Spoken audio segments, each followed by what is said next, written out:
Pour ne rien manquer, abonnez-vous maintenant. Les vraies voix Sud Radio, 17h-20h, Philippe David, Cécile de Ménibus. Ce bonheur quotidien de vous accueillir tous les jours dans notre maison, la maison des vraies voix. Voilà, j'ai envie de dire, puisque on finit par être une grande famille. Ah oui, la maison du bonheur, ça rappelle une chanson. Oui, le seul problème, c'est que si je dis qu'on est, ça veut dire que vous et moi, on est de la même famille. Ouais, non, oui. je retire ce que je viens de dire. Oui, non, mais toi, je sais que vous êtes noble et moi un simple roturier. Ça n'a rien J'étais à au voir, courant, ça merci. n'a rien à voir. Non, Mais non, c'est moi vrai je que pense les qu'il y a vraies un voix, petit c'est côté, une vraie famille. un petit voilà. côté kibbutz, moi j'adore. Ouais, c'est une vraie J'adore un famille. petit côté kibbutz.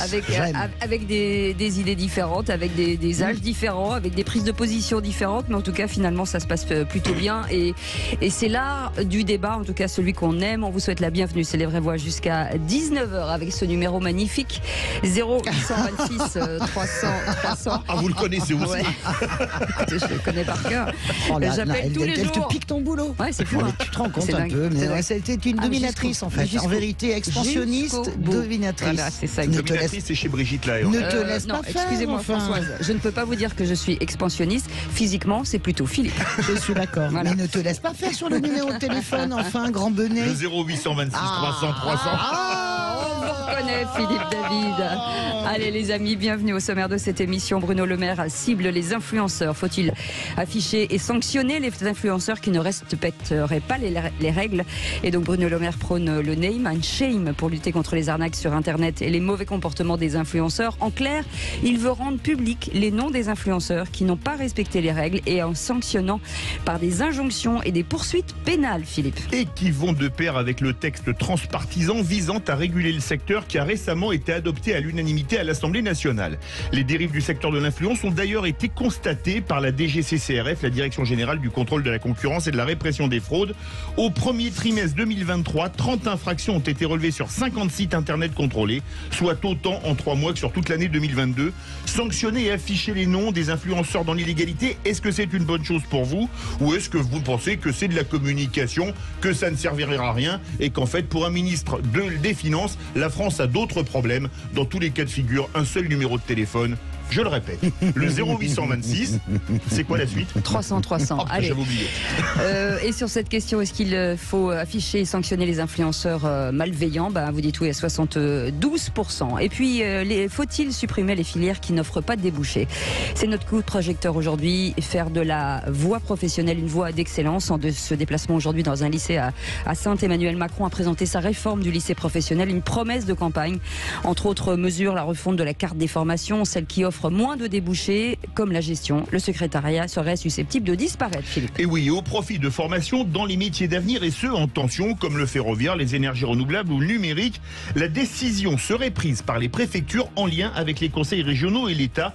Pour rappel, aujourd'hui, un bachelier professionnel sur 2 ne parvient pas à s'insérer l'année suivante, l'obtention de son diplôme. Alors, je pense que pour vous, il faut supprimer les filières qui offrent peu de débouchés, mais peut-être pas seulement dans les lycées pro, dans les lycées, voire même à la fac. Est-ce qu'on a besoin d'avoir autant de sociologues et de psychologues? Ou est-ce que vous pensez qu'il faut former en version open bar? Mais non, c'est une vraie question.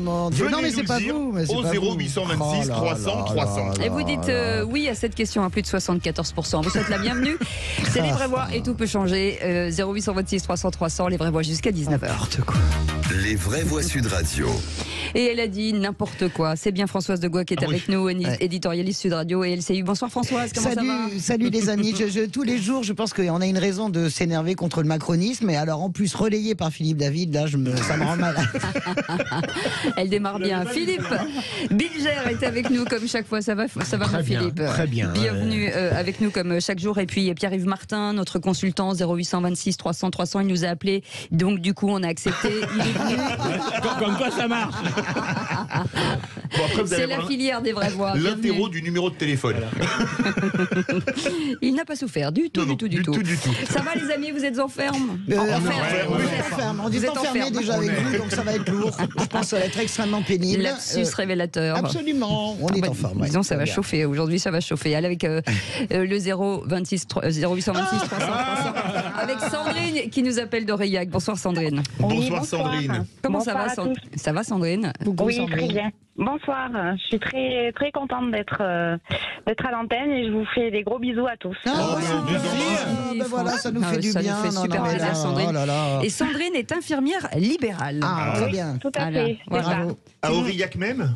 Oui, à Aurillac, oui. Tu vois, par Oui. exemple, Macron devrait supprimer la formation des infirmières puisqu'il n'y a pas de débouché. Ben non, justement, il y a un manque d'infirmières. Je blague. Hein. Je pense qu'il va falloir mettre le micro en intermittence de Françoise Deba. Vous êtes infirmière dans quelle spécialité? Si c'est en psychiatrie, je connais une Françoise D qui aurait un besoin urgent. Oui, Vous êtes infirmière en quelle spécialité? je suis infirmière libérale. Donc vous Voilà. faites tout. Ouais. Bah, Vous voilà, pouvez vous oui, occuper bah, de, vous occuper de tout, Philippe de tout. David. Hein. C'est le Oui, factotum de service. Il n'y a C'est aucun varié, problème. c'est Sandrine, varié. pardon, dans le vous faites tout. Bon, bah, non. Amicalement. Non, mais on dit pas ça à une femme, Philippe. Ça se fait pas. Non Enfin, mais vraiment, on Sandrine, réagissez. Ne vous laissez Non, non. pas enfermer comme ça dès le début parce que sinon vous êtes mort. Oui, sinon c'est fini, je suis C'est cuite, ça. hein, c'est ça. C'est ça. Chère Sandrine, écoutez notre musique du jour.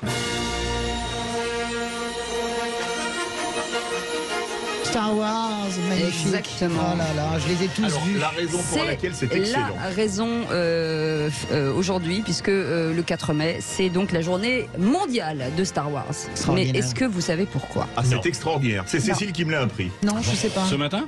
Oui. T'as appris ça ce matin? Oui, j'ai appris ça aujourd'hui. Oui. oui. Alors, Et on ben moi t'écoute. je l'ai appris il y a une demi-heure. Je l'ai dit déjà à 50 personnes. Voilà, parce que je trouve ça dingue. Et parce que dans le film, on dit Be the force, May the force be with you. Ah, que Voilà. la force soit Mais- avec toi, mais mais- je the sais force- pas du tout. force comme force ou Incroyable, je savais quatrième. pas du tout. C'est Donc voilà. extraordinaire. Que Non, le mais 4 mai soit avec vous.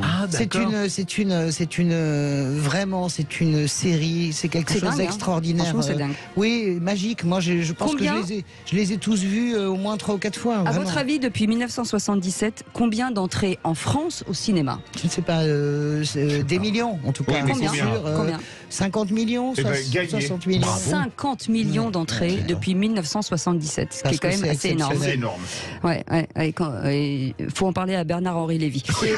Heureuse je suis. ça va. Non mais Excellent. sérieux, non, mais Petite tu te rends compte blagounette. quand même. Elle est très bonne, Elle est très bonne. honnêtement. Petite blagounette comme Quand ça fait plaisir. Yoda est parmi nous encore, j'adore. C'est moi? Je n'ai pas encore défini. À la fin je dirais qui est Yoda. Je le prends, Tiens. je le prends. Sandrine, vous restez avec nous tout de suite, le réquisitoire du procureur. Les vraies voix Sud Radio, le réquisitoire du procureur, Philippe Bilger. Et Philippe Bilger voulait requérir contre ceux qui sont immédiatement accusés d'antisémitisme parce qu'ils critiquent la politique d'Israël. Oui, alors là aussi, j'ai la chance parfois d'avoir des rencontres familiales ou amicales qui attirent mon attention sur ce dont je devrais me préoccuper naturellement, ce qui se passe avec la cause palestinienne et Israël. Et je suis en même temps allé consulter ce matin Mediapart et j'ai vu un article très intéressant qui montre que à nouveau, on est en train, par exemple, de reprocher au Parti communiste d'avoir proposé une loi sur l'apartheid, le terme était jugé discutable, et que même au sein de Renaissance, on considère que toute dénonciation de la politique d'Israël, qui aujourd'hui semble critiquable avec cette alliance forte de l'extrême droite et de la droite, relèverait de l'antisémitisme. Moi, je ne parviens pas à accepter ce type d'affirmation et j'ai encore la faiblesse de croire qu'on peut encore dénoncer l'État d'Israël dans ce qu'il a de critiquable, peut-être, et en même temps n'être évidemment pas antisémite, sinon le débat politique serait réduit à sa plus simple expression. François C'est Deba. intéressant que vous utilisiez l'expression État d'Israël. C'est pas l'État d'Israël qui est dénoncé, c'est le gouvernement israélien, ça n'a rien à voir. Moi, je fais partie des gens qui pensent que la critique de l'État d'Israël, justement, l'antisionisme est un antisémitisme déguisé. Oui, alors je suis assez rare à gauche à penser ça. Je sais qu'on n'est pas très nombreux, mais j'entends pas votre critique. Je pense que quand on signe des textes, et je suis vraiment toujours en désaccord avec le Parti communiste qui lance en permanence ces opérations boycott Israël, parler d'Israël comme d'un État d'apartheid, c'est indigne.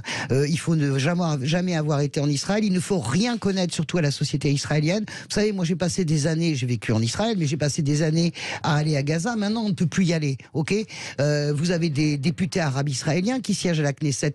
Israël est une véritable démocratie. Donc, je ne suis pas d'accord pour que on mette cette nuance. Oui, critiquer l'État d'Israël, être antisioniste, c'est un faux nez souvent de l'antisémitisme. Pierre-Yves Martin, très vite, parce qu'on est en retard comme d'habitude. Super vite, je rebondis sur ton propos, Philippe.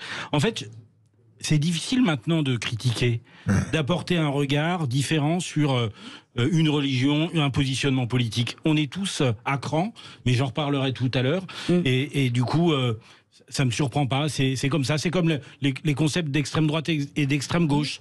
Il n'y a pas la même sensibilité dans l'opinion publique. Mais je rajoute qu'il faut défendre la cause palestinienne. Mais ça, on ne peut pas accuser Israël d'apartheid, c'est pas possible. Allez, vous restez avec nous dans quelques instants. Bruno Le Maire qui cible les influenceurs. Faut-il afficher et sanctionner les influenceurs qui ne respectent pas les règles? Vous dites oui à 72%.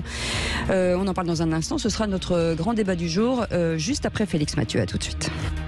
Les vraies voix Sud Radio, 17h-20h, Philippe David, Cécile de Ménibus. Bienvenue dans Les Vraies Voix avec Philippe Bilger qui est avec nous aujourd'hui. Philippe, on est ravis comme d'habitude. C'est un plaisir, une joie, un bonheur. En fait, pas trop sur Bilger parce que ça va être dur de faire autant sur nous, sur Pierre et moi. Écoutez Françoise, sachez que vous ne le savez pas parce que vous n'êtes pas là. Je dis énormément de bien de vous. Tout le temps. Oui, tout le temps. Je ne suis pas là. Quand vous n'êtes pas là. Non, c'est pas vrai, François. Je le dis tout le temps quand vous êtes là. Et même, Françoise, parfois, lorsque vous n'êtes pas là, on a tendance à vanter des propos que vous avez tenus de manière plus enthousiaste. Mais vous savez que je dis tout le temps en présence. Cet homme a l'art, si tu veux, c'est vraiment Incoda Phénénum. Lui, c'est l'illustration dans la queue, le venin. Dans la queue. Écoutez-moi, la seule chose qu'on pourrait vous reprocher, c'est que oui, ça n'était pas pareil avant. Voilà. Avant que vous le disiez. Allez, Pierre-Yves Martin est avec nous, consultant. Bonjour, vous n'étiez pas là il y a 2 minutes? Vous n'étiez donc pas là il y a 10 minutes. Voilà. C'était un autre Pierre-Yves. Il a son hologramme. On l'a changé, il est moins bon, on en a pris un. Franchement, bienvenue chez les fous. Non, mais cette émission tourne mal. Non, mais ça devient n'importe quoi. Le mardi et jeudi. Excusez-moi, on se demande qui est le patron. Ben, il n'y en a pas, c'est comme ça. Allez, les 3 mots dans l'actu avec Félix Mathieu. Les vraies voix Sud Radio. C'est peut-être Félix Mathieu le patron. Avec Bonsoir, sa tête de premier communion, je penserais, moi. Et les 3 mots dans l'actu sont cause, crise et crime. Une grande cause nationale, celle des lycées professionnels. Le président Macron met 1 milliard d'euros par an sur la table et annonce la mise en place d'indemnités de stage. Crise diplomatique entre la France et l'Italie. La première ministre Giorgia Meloni, incapable de gérer la question migratoire. Selon Gérald Darmanin, l'Italie annule une visite en France suite à ses propos.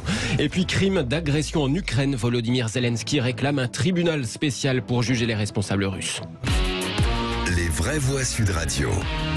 Des stages en entreprise rémunérés par l'État pour les lycéens professionnels. 50 € par semaine en seconde, 75 en première et 100 € en terminale. C'est l'une des annonces présidentielles ce matin depuis un lycée professionnel à Saintes en Charente-Maritime. Les stages viennent compléter la formation académique des élèves. Ils ont donc beaucoup à y apprendre, à la fois un savoir-faire, un savoir-être. On sait combien c'est important et porteur de qualifications pour les élèves. Ils apprendront aux côtés des entreprises et de leurs maîtres de stage et en lien avec leurs enseignants. Emmanuel Macron évoque la fermeture de filières sans débouché, mais il ne précise pas encore lesquelles. Il entend à l'inverse développer les filières sur les métiers en tension ou les secteurs d'avenir comme la rénovation énergétique, le nucléaire ou les énergies renouvelables. À la rentrée, nous allons mettre en place un bureau des entreprises dans chaque lycée professionnel.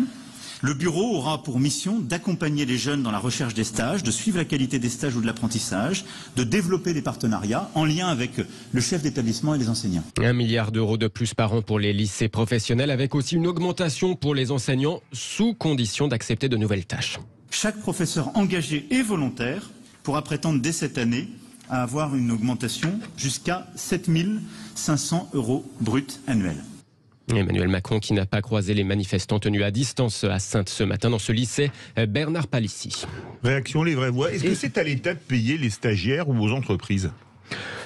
Franchement, là-dessus, Philippe, on en parlera peut-être tout à l'heure, non? Non, sur les formations dont on va parler. Non, mais je suis frappé par autre chose, mais ça ne veut pas dire que votre question est mauvaise, Philippe. C'est une très bonne question, mais je vais répondre entre hommes.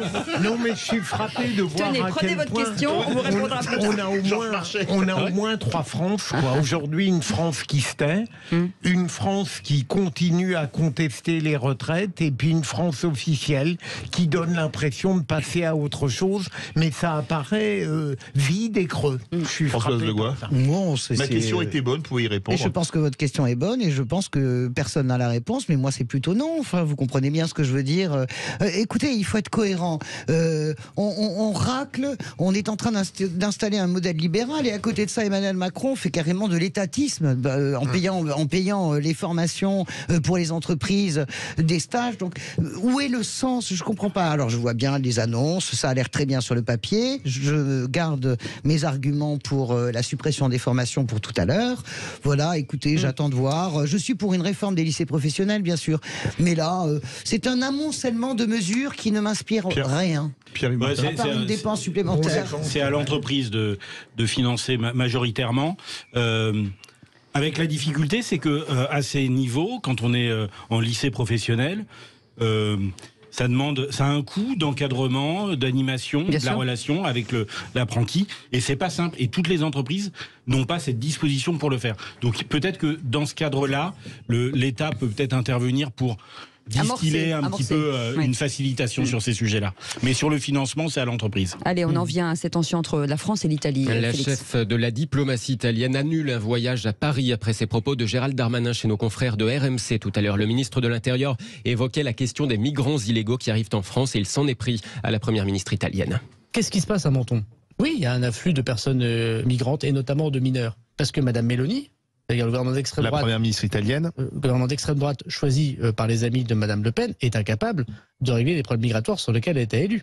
La vérité, c'est qu'il y a en Tunisie notamment, mais aussi en Libye, mais surtout en Tunisie, une situation politique qui fait que beaucoup d'enfants, notamment, remontent par l'Italie, et que l'Italie est incapable, vous savez bien, la une des journaux en fait des titres, de gérer cette pression migratoire. Madame Meloni, c'est comme Madame Le Pen. Elle se fait élire sur « vous allez voir ce que vous allez voir », et puis ce qu'on voit, c'est que ça ne s'arrête pas et que ça s'amplifie. Parce que l'Italie connaît une très grave crise migratoire. Selon le ministère italien de l'Intérieur, plus de 36 000 personnes sont arrivées par la Méditerranée en Italie cette année, contre environ 9 000 durant la même période l'année dernière. Une réaction, Philippe Je Béja. déteste la politique par le mépris. Moi, alors peut-être suis-je excessivement sensible aux attaques contre les conservateurs ou l'extrême droite, mais lorsqu'on le voit Darmanin traiter d'une manière que je considère médiocre Marine Le Pen et Bardella, et qu'il traite Meloni qui n'est pas une médiocre, alors on peut discuter de sa politique comme il le fait, il faut qu'il arrête. Mais peut-être n'est-ce pas de la politique tout simplement en fait. Ouais, je pense vraiment que c'est Joe Dalton de plus en plus, Gérald Darmanin. Vous savez, le méchant, pas vrai. Mais c'est le tout petit, tu sais, super nerveux. C'est plus intelligent, alors là c'est ça,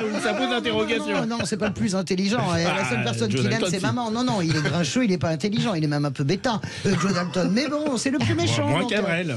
Non, mais honnêtement, attention parce qu'on va Ce sera une bonne phrase pour le Kikadi. Merci Françoise. Non, mais je veux dire par là qu'après, il dit ce qu'il veut, on recommence. C'est-à-dire qu'il continue une campagne nationale contre Marine Le Pen via Giorgia Meloni. Écoutez, ça n'a aucun... on s'en fiche. Et puis Gérald Darmanin, c'est quand même le type qui réussit merveilleusement bien le Stade de France avec la finale de la Ligue des Champions. C'est quand même le type qui réussit parfaitement l'histoire de l'imam Iqouassen. On peut dire qu'il a une réussite, Gérald Darmanin. Il a de quoi donner des leçons à la gauche, à la droite, à Mélanie, à la terre entière. Et Gérald Darmanin devrait s'arrêter de parler, ce que je vais faire moi à l'instant d'ailleurs. Allez, on y va. Allez, autre sujet, les frappes russes se multiplient en Ukraine, Félix. Kiev, Zaporijia ou encore Odessa prise pour cible, alors qu'hier la Russie accusait l'Ukraine de tentative d'assassinat contre Vladimir Poutine, accusation démentie par l'Ukraine. En tout cas, Moscou accuse désormais les États-Unis d'avoir ordonné aux Ukrainiens l'attaque de drones sur le Kremlin.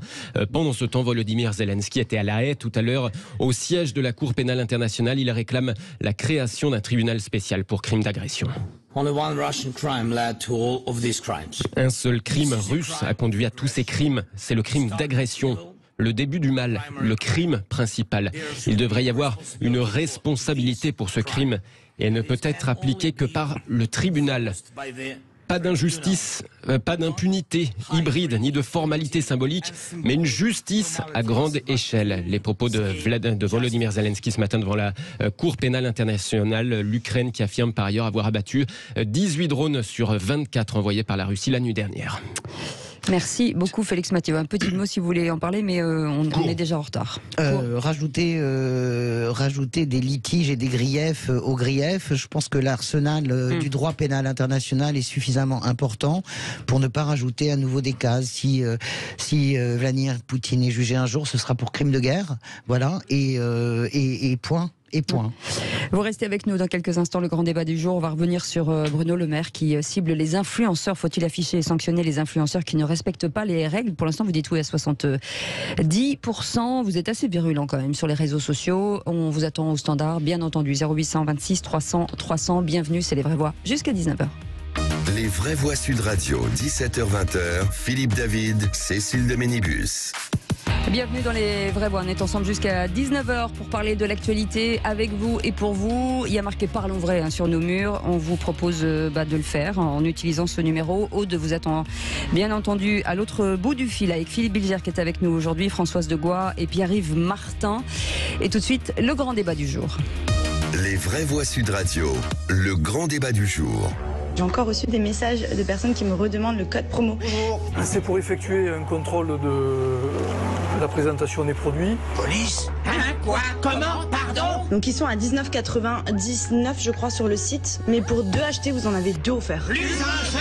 Alors qu'est-ce que vous êtes en train de faire ici? Depuis un petit moment j'utilise un objet, je vais vous montrer. Donc on va faire une petite inspection. Donc franchement, profitez-en. Concurrence, consommation, répression des fraudes, bonjour. Bonjour madame. J'ai fait des machines en fait, et en fait ça rajeunit le vagin, comme si j'avais 12 ans genre. Vous êtes en état d'arrestation. On est mal. Et au premier trimestre 2023, la répression des fraudes a constaté 30 infractions sur 50 sites internet d'influenceurs contrôlés, soit autant en 3 mois que sur toute l'année 2022. Réaction immédiate du ministre de l'économie. Écoutez. Tout cela est évidemment totalement inacceptable. Il y aura des sanctions, il y aura des injonctions, il y aura des poursuites pénales et nous allons donner les noms des influenceurs qui n'ont pas respecté les règles dans les prochains jours. Je veux aussi protéger les influenceurs qui font un super boulot, qui sont dynamiques, qui sont créatifs, contre les arnaques d'autres influenceurs qui du coup développent une mauvaise réputation d'une activité qui pourtant se développe en France. Une mesure dissuasive selon Bruno Le Maire et après les noms, les sanctions. Actuellement, 18 injonctions de cesser des pratiques illicites ont été prononcées et 16 procès-verbaux pénaux ont été déclarés. Pour réguler ce secteur, un texte transpartisan a été adopté à l'unanimité par l'Assemblée nationale la semaine dernière. Affaire à suivre. Alors est-ce que pour vous, sanctionner et afficher les noms des influenceurs dans l'illégalité, est-ce que c'est une bonne chose? Est-ce que ça va changer les choses? Est-ce que ça va permettre de revenir à des bonnes pratiques? Que vous pensiez oui, que vous pensiez non, un seul numéro, le 0826 300 300. Toujours aussi théâtral. Et pour en parler, on a invité Magali Berda, fondatrice de l'agence Shona Evans. Magali, bonsoir, merci d'être avec nous. Une réaction d'abord de nos vraies voix, Philippe Bilger, sur cette offensive de poser une question, comme je ne suis pas, je crois beaucoup à l'influence. De toutes sortes, mais je ne connais pas bien le monde des influenceurs. J'aurais aimé que vous m'expliquiez d'abord une définition technique de ce qu'on appelle aujourd'hui un influenceur et pourquoi sont-ils depuis quelque temps dans le collimateur et est-ce que c'est justifié? Alors un influenceur, c'est une personne qui a un impact sur une communauté, donc des gens qui les suivent. On peut dire que vous êtes influenceur avec 10 000 abonnés, 2 000 abonnés comme 10 millions d'abonnés. Tant que vous avez un impact sur les gens, c'est que vous êtes un influenceur puisque vous pouvez les influencer. Ensuite, il y a des polémiques effectivement depuis 1 an qui sont gravissimes, qui sont parfois très justifiées, parfois très injustes. Et comme l'a dit notre cher ministre, c'est le Far West depuis 1 an de notre métier. Et c'est tout simplement, je pense, à mon stade, à moi, dégueulasse de laisser faire ça parce qu'on est en France, on est dans un état de droit et que à un moment donné on peut pas laisser tout dire, tout faire, jeter tout le monde en pâture, jeter l'une en pâture et pas l'autre, dire des choses alors qu'il n'y a pas encore d'enquête, qu'il n'y a pas de résultats et puis alors maintenant il y a des résultats donc vite il faut aller balancer des noms mais en fait on attend encore bien plus que ça. Enfin moi personnellement dans mon cas j'attends bien plus que ça ne suffit pas de jeter des noms parce que c'est dangereux déjà et au vu de ce que moi je subis depuis 1 an, j'aimerais puisqu'on m'a littéralement jeté en pâture. Vous attendez quoi, Magali? Je rebondis Moi j'attends qu'il aille plus loin puisque j'ai demandé plusieurs fois des rendez-vous à Bruno Le Maire bien avant les polémiques pour l'alerter des problèmes. C'était en quelle année? C'était en 2020, 2021. Ça fait comme un certain temps. Voilà. On m'a laissé subir tout ça. J'ai demandé après des rendez-vous. On m'a reçu au téléphone à part des autres. C'est-à-dire que les autres agences ont été reçues là-bas, mais moi au téléphone à part, toute seule. Et j'attends qu'aujourd'hui, comme il y a des retours, visiblement, puisqu'il y a eu des sanctions, j'attends qu'on dise, voilà, les agences qui ont fait faire ces placements, c'est-à-dire le placement qui a été condamné, qui a été mal fait, vient de telle agence, ou alors sans agence, pour qu'aujourd'hui, je puisse dire, voilà, vous voyez, sur 50 personnes, peut-être qu'il y en a eu 2, peut-être 1, peut-être 0, peut-être 30 qui vous concerne, qui sont liés à Magali Berdache ou à Shona Evans, et au moins les gens pourront dire alors est-ce qu'elle est... Parce que c'est fou ce qui se passe depuis 1 an, voilà, c'est du grand n'importe quoi, et je trouve que c'est très grave de la part de gens qui ont le pouvoir et les responsabilités dans ce pays de jeter les gens et les laisser se faire massacrer comme ça. Françoise Degois. Moi j'en ai tellement marre de la démagogie vraiment de ce gouvernement, je n'en peux plus. Honnêtement, Bruno Le Maire, je le tiens quand même pour un des maillons forts, je dirais, de ce gouvernement Macron. C'est quelqu'un qui bosse, il a rendu une copie parfaite, je pense moi, pendant le Covid. Est-ce qu'on peut m'expliquer cette énergie déployée? J'aimerais qu'on déploie la même énergie pour chasser la fraude fiscale. J'ai pas dit la fraude sociale. La fraude fiscale, des milliards d'euros par an, c'est pas la peine de dire 80 milliards parce qu'en fait on n'en sait rien au doigt mouillé. Mais en tout cas, plusieurs dizaines de milliards d'euros par an de fraude fiscale avec les repentis qui rentrent, qui reviennent au compte-gouttes. J'aimerais qu'on ait cette vivacité pour chasser les tombereaux de haine contre Mila, par exemple, sur les réseaux sociaux. J'aimerais qu'on ait... Mila, c'était une jeune fille qui a été prise à partie. Mila, non, mais dans les chaînes auditeurs, peut-être pas tout le monde. Parce qu'elle avait tenu des propos injurieux sur l'islam. J'aimerais qu'on ait, comment dirais-je, cette sagacité, cette volonté, cette communication pour arrêter ce qui se passe sur TikTok, pour arrêter l'influence, effectivement, de l'islam politique, mais pas simplement. Moi, je ne suis pas partie des gens qui ciblent en permanence l'islam. Ce n'est pas une obsession pour moi. Mais je veux dire que je voudrais avoir cette sagacité. Je ne la trouve pas. D'un seul coup, on s'occupe d'un sujet. En quoi est-ce que les influenceurs, c'est plus grave que les sites internet qui te vendent des trucs? Moi, il y a 3 ans, j'avais acheté une trottinette sur internet, elle n'est jamais arrivée. Tu vois, je pense qu'on est plusieurs millions à s'être fait arnaquer. C'est quoi la différence? Parce que c'est plus visible, je pense. Oui, parce que c'est plus visible. Mais comment vous dire, ça ne tant de débauche d'énergie pour récupérer un peu d'argent et ne pas s'attaquer à la véritable influence, ça m'énerve. Mais est-ce que pardon, Pierre-Yves ou Magali. Il y a juste une énergie qui est importante à concentrer parce que, notamment pour les jeunes, ils passent quand même leur vie sur cet environnement de mobile. Attends, laisse-moi le dire. Et donc, du coup, ils passent quand même leur vie, ils sont hyper exposés. Donc, il y a un vrai sujet à réglementer. Les jeunes qui vont faire des placements financiers, sérieusement. Non, mais tu vois, il y a un truc... Donc, du coup, en fait, le truc, c'est que c'est très bien de porter ce sujet-là, mais il n'y a peut-être pas besoin de le... Mais porte-le, si tu veux. Comme ça. En fait, il y a un côté, on en parlait tout à l'heure, il y a un côté, voilà, c'est le ministre de l'économie, alors de la souveraineté numérique, très bien, super, mais il y a 1000 choses plus importantes à faire, peut-être que de faire ça, et peut-être que, comme dans le droit des sociétés, quand une société d'exploitation commerciale n'est pas respectueuse des règles, le gérant saute, et elle n'a plus le droit d'exercer. De la même manière, l'influenceur, il n'a plus le droit d'exercer, et il n'y a peut-être pas la peine besoin de dire machin est sorti, je sais pas. Vous avez été victime d'une arnaque d'un influenceur ou comme Françoise Degois, vous nous appelez au 0826 300 300. Non, mais moi, c'est pas un influenceur, c'est un voilà, mais en fait, voilà, vous avez dit exactement ce qu'il fallait et c'est exactement ça, remettre les choses à leur place. Un influenceur, c'est un panneau publicitaire. Ce n'est pas un propriétaire de site internet. C'est-à-dire que c'est comme si au téléachat sur TF1 le matin, vous commandez, vous êtes livré avec un produit finalement qui n'est pas vraiment ce qui ressemblait au téléachat et on a fait un harcèlement, un acharnement sur TF1 qui a diffusé le téléachat. Non, le problème vient du site qui a... Alors, bien sûr qu'attention, il y a eu des problèmes, il y a eu des erreurs, on a des influenceurs qui ne jouent pas le jeu, il y a des agences aussi qui ont fait des erreurs, peut-être que j'en fais partie, peut-être que non.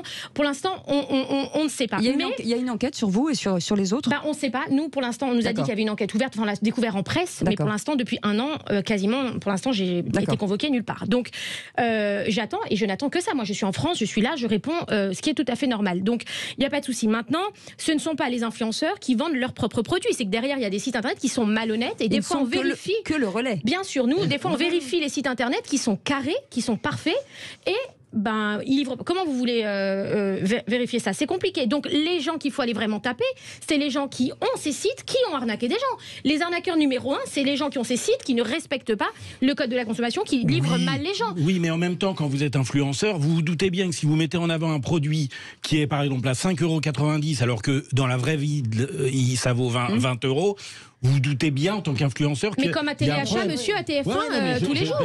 Donc ça, et pourtant, TF1 ne s'est pas fait massacrer comme les influenceurs se font massacrer. Et deuxième élément, c'est qu'il y a aussi une responsabilité du consommateur, du client. C'est que on a aussi, on doit peut-être être éduqué, apprendre à faire le discernement, parce que il y a un côté, c'est la société du gratuit. Ça, c'est une énorme arnaque. Ça, c'est de croire que.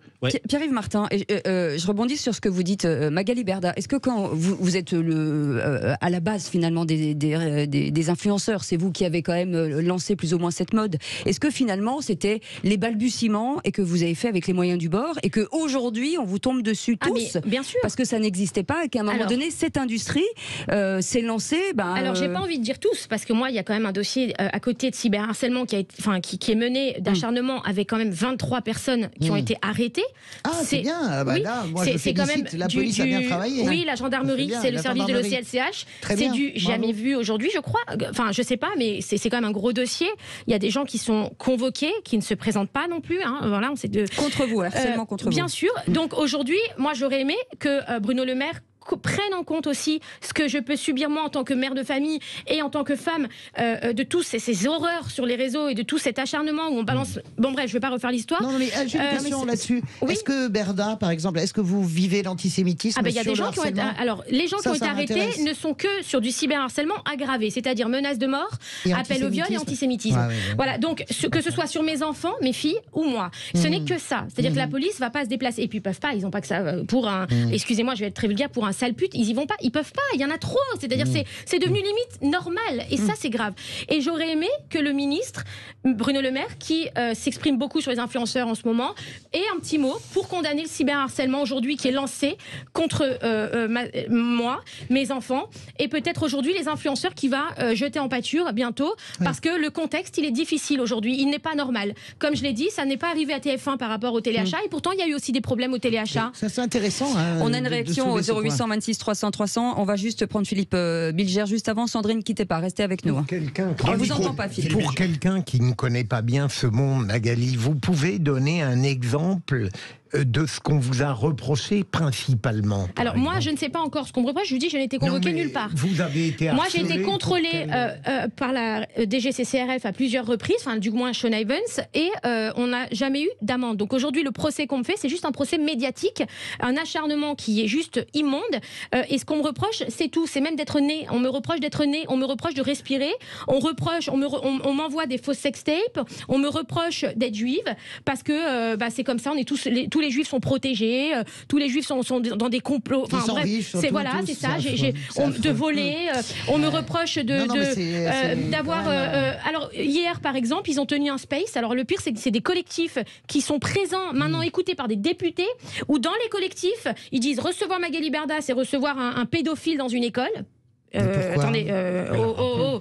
Ensuite, Magali Berda, c'est elle qui a fait les escroqueries des cols blancs. Je sais même pas trop ce que ça veut dire, mais bon, excusez-moi, je suis en face de vous, je suis là, je suis en France, je suis à Paris. Enfin, je veux dire, j'ai une vie, j'ai un passé. Enfin voilà, j'ai peut-être fait des choses bien, des choses pas bien, mais il faut relativiser un peu, il faut ralentir un peu le mouvement parce que là, on met en danger des gens et c'est grave.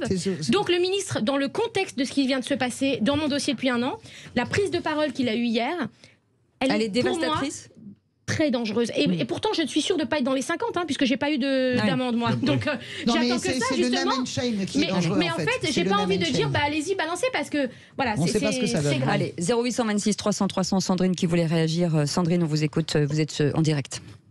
Oui, après moi, ce que je voulais dire, c'est que le monde d'Internet, des contrôles, je pense que c'est très compliqué. En fait, je pense que le gouvernement est totalement dépassé. Et après, moi, je pense que c'est totalement de la communication. Après, il faut savoir que quand on est sur Internet et qu'on est influenceur et qu'on se montre, on prend des risques. Après, c'est à vos risques et périls. En fait, je veux dire, à un moment donné, voilà. Les propos antisémites, tout ça, je le condamne tout à fait. Mais c'est le tourbillon d'Internet, des influenceurs, et tous les jeunes actuellement, ils veulent être influenceurs, ils veulent être sur Internet, ils veulent gagner de l'argent par Sandrine, Internet. vous n'avez pas besoin d'être influenceur pour vous faire insulter sur les réseaux sociaux. Non, mais ça, je suis d'accord. Ça n'a rien à voir, parce que tout le monde est sur Facebook, Twitter, machin, vous vous faites quand même insulter, donc ça n'a rien à voir. Et c'est comme ça qu'a commencé Mila, d'ailleurs. Elle n'était pas connue au début. Ce que je veux dire, c'est que contrôler comment, je suis perplexe par rapport à ça, parce que je pense qu'ils sont totalement dépassés. Le monde d'Internet, c'est le but, quoi. Je veux dire, ça va tellement vite, c'est tellement... C'est vrai, vous avez raison.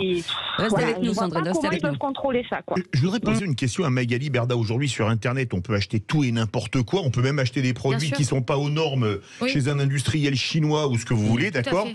Est-ce que ces influenceurs, les sites dont vous parliez tout à l'heure, ce sont des sites basés en France ou dans des destinations européennes ou des destinations, vous me passerez l'expression, un peu plus exotiques? Alors franchement, je vais être très transparente avec vous. Je pense qu'il y a eu de tout. Sur Internet, il y a de tout. Mais vous, par exemple, Nathalie, vous influencez... Magali, pardonnez-moi.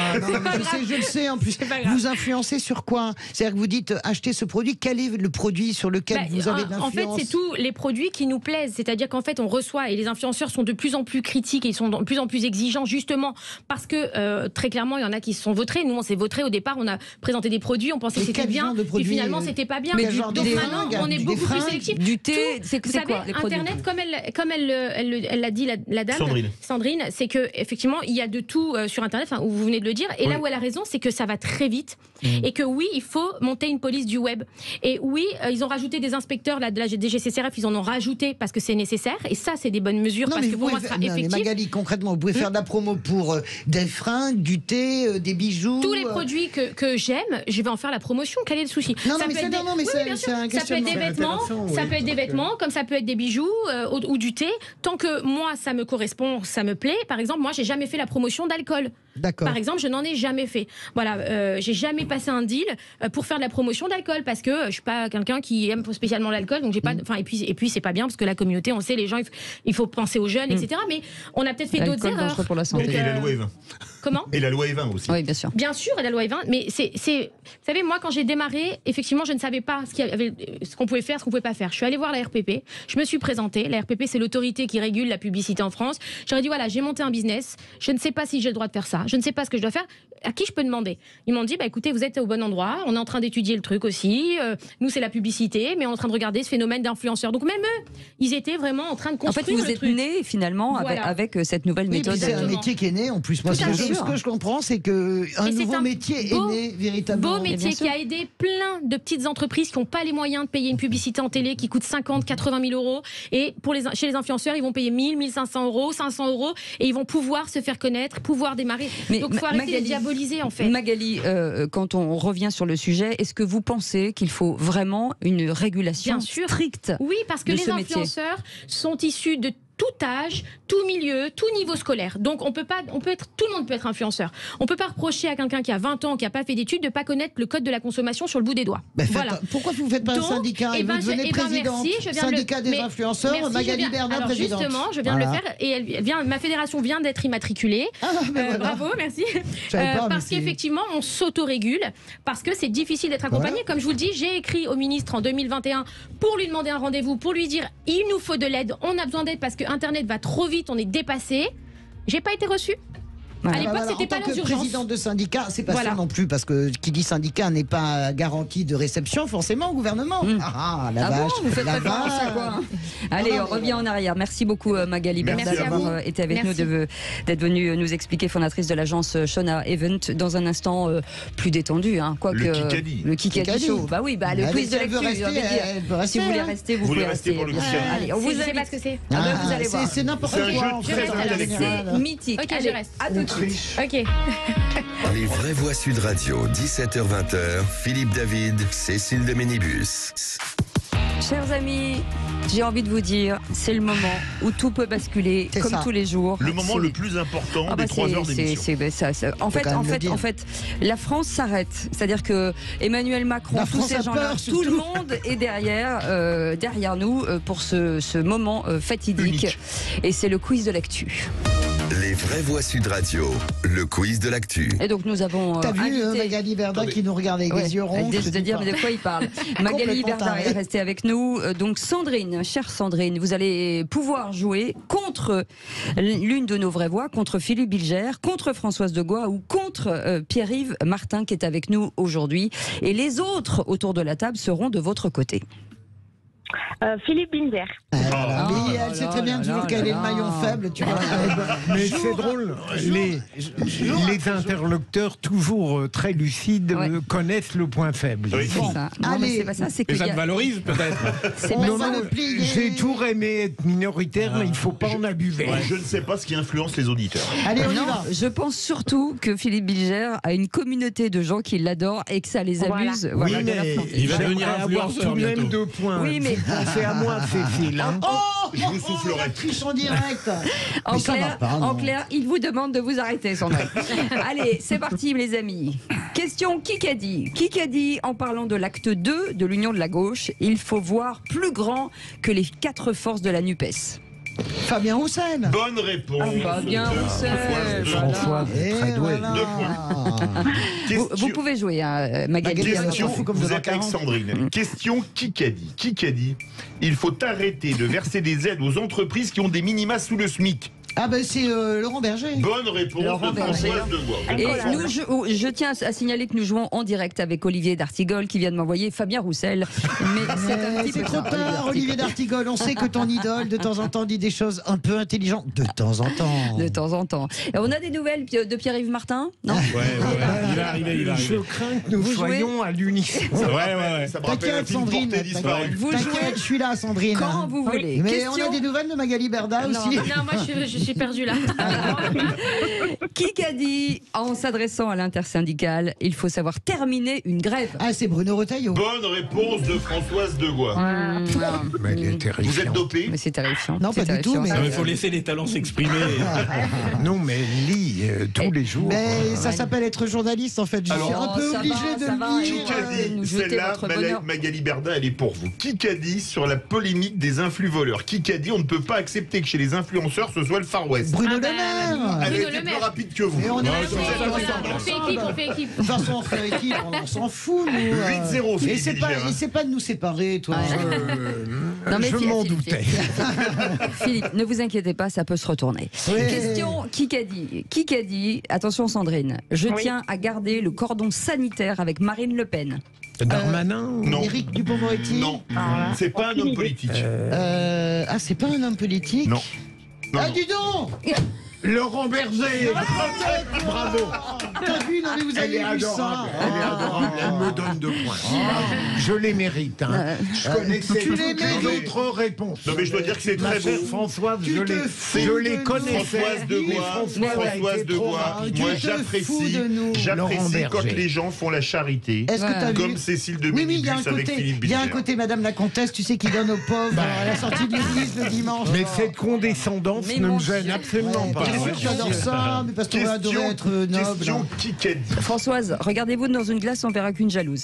Voilà. Pour éviter le décrochage scolaire Kikadi, il faut susciter des vocations. Macron, Bonne Emmanuel. réponse de Françoise Degois. Allez, c'est une question au Kikadi, les amis. Kikadi, en parlant d'une nouvelle loi anti-casseurs, je ne sais pas s'il est opportun d'agir dans l'émotion, il faut agir dans la réflexion. Dupond-Moretti. Bonne réponse de Françoise Degois. Elle est forte. Qu'est-ce qu'elle a pris aujourd'hui? J'ai vraiment une bonne équipe. Hein. Ouais. C'est génial. Question Kikadi, celle-là, elle est facile. Tu peux rappeler le score, s'il te plaît? Non. Si. Non. On devrait donner. Allez, vas-y. Kikadi, en parlant de Marine Le Pen et Giorgia Meloni, il y a dans l'extrême droite un vice, c'est de mentir à la population. Il a été plus rapide. Et puis on devrait donner tout de même une prime à celui qui connaît les réponses, mais qui est dépassé sur le plan du réflexe. Mais c'est n'importe quoi.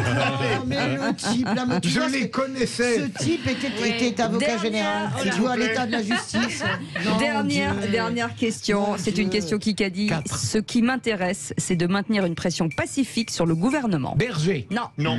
C'est un député. C'est un député. François Ruffin. Pas du tout. Député de l'Essonne. C'est moi qui l'ai dit. Alors, il l'a dit en même temps que vous. Moi, je l'ai dit le premier. Non, mais pas du tout. Écoute. Non, la VAR est formelle, vous êtes juste après. Alors, 14-4. Bravo, merci. Non, mais. Au revoir. Allez, merci d'être venu. Ce jeu est incroyable à chaque fois. Sandrine, on a gagné. Bravo, on a gagné. Allez, on revient dans quelques instants avec le coup de gueule de Philippe David sur le prix de l'essence et ça vous concerne aussi. À tout de suite, les amis. Ils sont là, ils frétillent, ils sont beaux, ils sont prêts à débattre. Ils sont super contents d'avoir écrabouillé Philippe Bilger. J'ai envie de dire du bien de Françoise Degois. Oui, la démonstration qu'elle a fait au Kikadi rappelait les performances de Raphaël Nadal sur terre battue. Non, je préfère Roger Federer si tu préfères à Wimbledon. C'est mon préféré. De Roger Federer à Wimbledon. Et la démonstration qu'elle a faite. Oui, qu'elle a faite. Si je peux me permettre de critiquer, sans compter que je discute le fond de votre propos. La démonstration. Excuse-moi, le passing que je t'ai envoyé de fond de cours, mon pauvre ami. Mais je t'ai lobé plus d'une fois. Oh, tu m'as lobé quand? Mais tu t'es loupé, oui, une fois. Oh, et il a triché à la fin. Françoise Degois, est-ce que ça vous est déjà venu à l'idée de vous dire que Philippe Bilger, par élégance, vous laisse gagner? Non, écoutez-vous, la tricheuse professionnelle. Alors elle, pour pas tricher, vous savez ce qu'elle fait? Elle dit pas à Laurent Berger, elle dit. Mais elle avait totalement raison. Mais écoutez, mais sinon je n'aurais eu que 8 points. Que dans ma prochaine vie, jamais je ne me retrouve devant un tribunal avec toi comme procureur et l'autre comme juge du tribunal. Non, présidente de... Ah non, je peux pas. Je serais capable de vous relaxer. Je serai votre avocat. T'es sûr de ce que t'avances? Non, pas de toi non plus. Alors là, non, mais toi. Ouais, mais moi je pourrais aussi vous relaxer, Françoise, parce qu'on vous aime. C'est ça notre problème. C'est l'amour qui nous tient. Qu'est-ce que vous voulez que je vous dise? La justice gérée par nous. En tout cas, Philippe Bilger est avec nous. Vous l'avez entendu, Françoise Degois. Celui qu'on n'entend pas depuis 5 minutes, c'est Pierre-Yves Martin. Pierre-Yves Martin, qu'est-ce qui se passe? Vous voulez qu'on en parle? Non, pas tout de suite, non. Vous êtes énervé, vous êtes agacé? Non, pas du tout. Eh ben, il y a Philippe David qui est agacé. Allez, tout de suite, le coup de gueule de Philippe David. Les vraies voix Sud Radio. Et Philippe David, il va aller sur le prix de l'essence. Oui, partout en Europe, les prix à la pompe ont atteint leur niveau de début 2022, avant le début de la guerre en Ukraine, sauf en France. Une exception française pas franchement bonne pour notre pouvoir d'achat. La phototaxe comme, accrochez-vous bien, le certificat d'économie d'énergie à but environnemental, on ne savait même pas que ça pouvait exister, qui a augmenté depuis le 1er janvier et aux marges des distributeurs qui ne sont pas en reste. Un auditeur m'a contacté, je le salue, via les réseaux sociaux, avec sa photo faisant le plein à la frontière espagnole. Le gazole premium y est à 1,339 €, alors que j'ai fait le plein dimanche dernier, je l'ai payé 40 centimes de plus et c'était du gasoil ordinaire. Alors pour avoir le même gasoil, vous rajoutez 10 centimes de plus en France, 50 centimes. On parlera d'ailleurs du prix des carburants en France et en Europe, un peu après 19h30 dans les vraies voix qui font rouler la France. Alors un des slogans de mai 68 était « Élection piège à con ». Un des slogans de mai 2023 pourrait bien être « Inflation piège à con ». Oui, ben voilà. Il a raison. Non, bah oui, bien sûr qu'il a raison. Il a raison. D'ailleurs, ça ne provoque plus la colère que ça aurait dû provoquer. Je pense que les gens sont lassés, mais vous avez raison. Je reprends. Ils n'ont pas le choix, surtout. Même si je n'ai jamais vraiment goûté Michel-Édouard Leclerc, je reprends cette phrase culte pour moi, inlassablement. La guerre en Ukraine à bon dos. Voilà, je pense que. Comment vous l'expliquez là, Philippe? C'est les taxes et les marges des distributeurs. Et les distributeurs se disent que c'est le seul moment pour eux de faire de la marge. Non, mais avec, je rappelle quand même, Total, avec les dividendes versés records, je rappelle les taxes. Non, mais sérieusement, honnêtement, on a un gouvernement qui, contrairement à l'Italie, contrairement à l'Espagne, contrairement à la Grande-Bretagne, a refusé la supertaxation sur les superdividendes. Est-ce qu'on en serait là, si on avait accepté, pendant un momentum de 2 ans, de taxer les superdividendes, d'aller chercher 10, 15, 20 milliards pour soutenir la consommation des ménages moyens et de la classe moyenne et de la classe populaire. On ne l'a pas fait. Regardez ça. C'est n'importe quoi, de la cave au grenier. Et dans ce gouvernement, c'est n'importe quoi. Voilà, c'est tout. Ce qui serait intéressant, c'est de savoir quelle est la pondération entre l'imposition fiscale de l'État sur le c'est la majorité du carburant, parce qu'en plus on paye de la TVA sur les taxes et la marge du distributeur.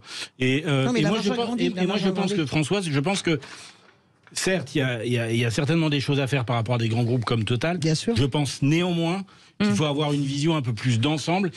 Et là où Total est gagnant sur ce sujet-là, peut-être que la France, économiquement, au niveau de l'emploi, est aussi gagnante d'avoir un Total. Voilà. Non, écoute, il faut avoir une vision d'ensemble. Excuse-moi, je pense que les Espagnols sont pas plus bêtes, pas plus moins intelligents. Ils ont peut-être pas la même pression fiscale. Mais peut-être les Italiens, ils ont une pression fiscale énorme et voilà, ils ont taxé en disant voilà, pendant 2 ans, on arrive à récolter 14, 15, 20 milliards. Ils ont taxé aussi les compagnies d'assurance et on redistribue. Écoute, allez les amis, on y va parce que là mon réalisateur me dit on enchaîne. Excuse-nous, ça va, et quand il s'ennuie, il s'ennuie évidemment. Lui, on s'en fout. Pour une fois, Françoise Degout a dit qu'elle était d'accord avec moi. Mais il donne du rythme. Allez, tout de suite, le top du clic. Les vraies voix Sud Radio. Ça fait du clic sur les réseaux sociaux. Il est à fond pour le rythme, c'est ça. Il a raison. C'est de la punchline, ça. Tu sais que Véronique et Davina, c'est encore lui. Tu sais, il est resté sans. Non, tous les matins, il se fait son petit Véronique et Davina avec sa femme. Vous savez, les amis, on empiète sur Félix Mathieu. Vous m'empiétez, c'est voilà. Même s'il aime beaucoup ça, pas sur son travail. C'est très agréable. J'aime quand vous m'empiétez. Allez, plus sérieusement, les amis, plus sérieusement, c'est un camouflet pour le gouvernement. Les députés votent l'abrogation de l'obligation vaccinale pour les soignants. Oui, le gouvernement voulait seulement suspendre cette obligation d'être vacciné contre le Covid pour les soignants. Finalement, les députés ont adopté en première lecture un texte pour l'abroger définitivement. Ça s'est joué à 20 voix près cet après-midi. La proposition issue de la gauche a notamment été soutenue par le RN. Pour 157 contre 137, l'Assemblée nationale a adopté. Le ministre de la Santé, François Braun, déplore un message regrettable envoyé aux soignants, message qui va, selon lui, affaiblir notre capacité de réponse en cas de nouvelle épidémie. Le gouvernement comptait certes réintégrer les soignants non vaccinés dès la mi-mai, mais tout en se laissant la possibilité de le remettre en vigueur si besoin. Cette abrogation surprise, en tout cas, devra maintenant être confirmée par le Sénat pour pouvoir devenir définitive. Bien fait, ça leur apprendra. Ils ont qu'à être là dans l'hémicycle au lieu d'être dans leur circonscription. Autre sujet, le livre de Bruno Le Maire continue à inspirer les manifestants sur le passage du ministre de l'économie, j'en ris. Oui, des manifestants bien décidés à ne pas lui lâcher le renflement brun, la formule du ministre de l'économie pour évoquer la question anale dans son nouveau roman. Ce matin, à la sortie de la chaîne TV5 Monde, où il était invité, un petit comité d'accueil l'attendait, Bruno Le Maire. Dilaté comme jamais, dilaté comme jamais, dilaté comme jamais. Voilà, dilaté comme jamais, une formule, elle aussi tirée du roman de Bruno Le Maire, une formule qu'on avait déjà vu fleurir comme le muguet sur les pancartes des défilés du 1er mai. D'autres avaient opté pour des slogans du type « On en a plein le renflement brun ». Tout en finesse. Moi j'ai envie de dire c'est de bonne guerre, voilà, c'est rigolo. Et puis manifester, c'est le fondement de la démocratie. Oui, non, mais c'est très bien, c'est très rabelaisien. rablaisien, écoutez, on est français, on est rablaisien. Qu'est-ce qu'il avait besoin On croit qu'on n'a pas entendu votre blague vaseuse, Philippe David. Si, on l'a entendu. Si tu veux qu'on relève même plus. C'est le fondement de la démocratie. On n'a pas de mal à les comprendre dans la mesure où elles sont répétées. Excuse-moi, tu n'as qu'un an de recul avec lui. Nous, ça fait des années. Et pourtant, je souffre. Allez. Dans un instant, le tour de table de l'actu des vrais voix. Merci en tout cas de votre fidélité. Merci de nous accueillir chez vous tous les jours et de plus en plus nombreux. Ça va pas durer. Et bientôt, on passe le passage des 800 000 sur notre chaîne YouTube. Continuez à vous habiller, bien sûr. À vous abonner. Le doute t'habite. Hein. À tout de suite. Nous avons, chers amis, dans les vraies voix, hors antenne, des discussions passionnantes. Ah oui.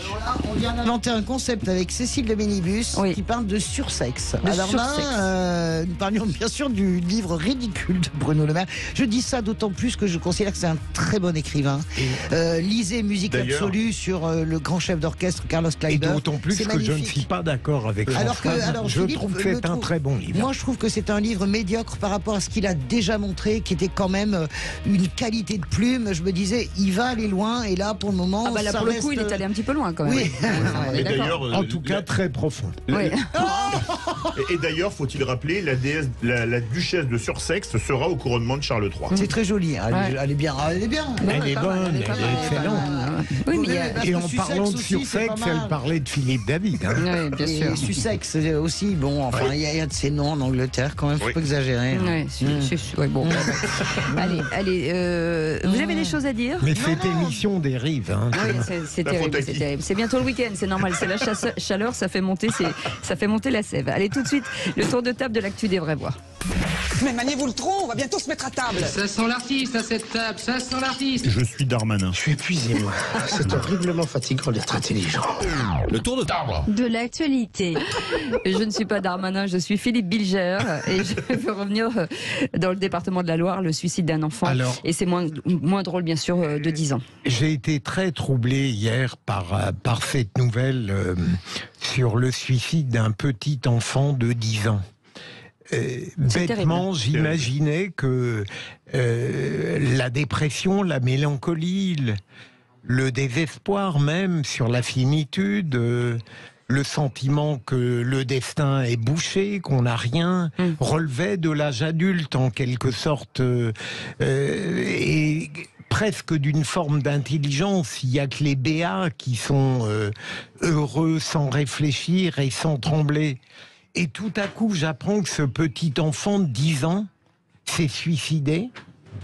Et il n'y a pas l'ombre d'un doute là-dessus. Et pensant à l'enfance, tout à coup, je me suis dit, mais qu'est-ce qui a dû se passer dans le cœur de ce petit à quel moment ça a basculé? Quel moment, quelle fragilité, quel désespoir, quelle remarque peut-être, quel moment de désaffection. Mais c'est épouvantable. Oui. Terrifiant. Rien à rajouter, voilà, une rupture émotionnelle, probablement quelque chose qui nous échappe. Je suis d'accord avec vous, c'est encore plus choquant que le suicide.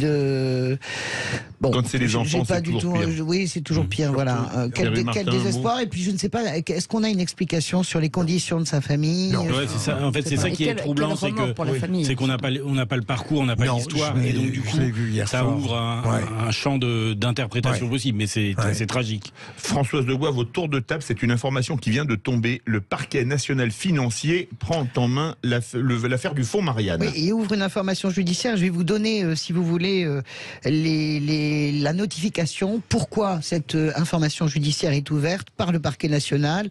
Pour détournement de fonds publics par négligence, abus de confiance, prise illégale d'intérêt. Donc on rappelle que le fonds Marianne, c'est ce fonds qui a été créé au moment de l'assassinat de Samuel Paty, qui était destiné par Marlène Schiappa, qui était destiné à faire vivre les valeurs de la République et de la laïcité.